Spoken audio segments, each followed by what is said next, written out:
Special police powers have come into effect where world leaders will meet in just under 2 weeks.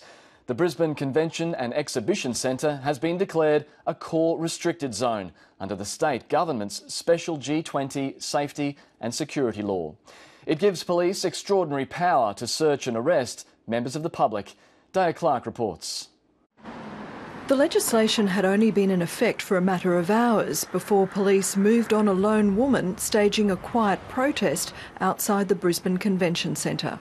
They warned me that if I persisted, that I could be asked to move out and get an exclusion ticket from the zone.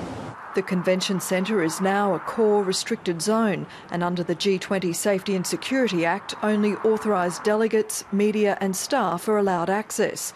Civil libertarians say they understand the need to make the areas safe, but are increasingly concerned that peaceful protests will be quelled. We want more than assurances from the Police Commissioner that peaceful protests will be allowed to proceed.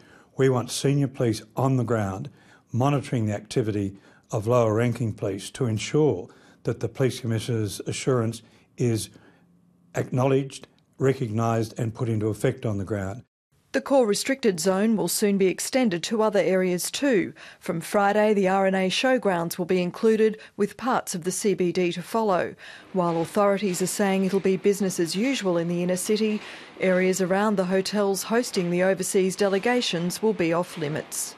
I use a lot of public transport to and from work, so that's going to get closed down over the G20, so I'm not really sure how I'm going to be getting around. Students will suffer too. Classes at the Sth Brisbane TAFE will be suspended in the week leading up to the Leaders' Summit. Well, I know that our class has been cancelled next Saturday because of the G20, so we've had to now go a week later, so that's a bit annoying.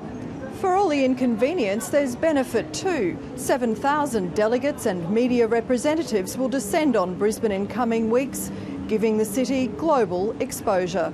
6 of the leaders who come, between them, have 155 million followers on social media. 155 million, that's from 6 of those leaders. If they say something positive about this city, it'll go to many people. Protesters are hoping they'll be allowed some publicity too. Daya Clark, ABC News, Brisbane.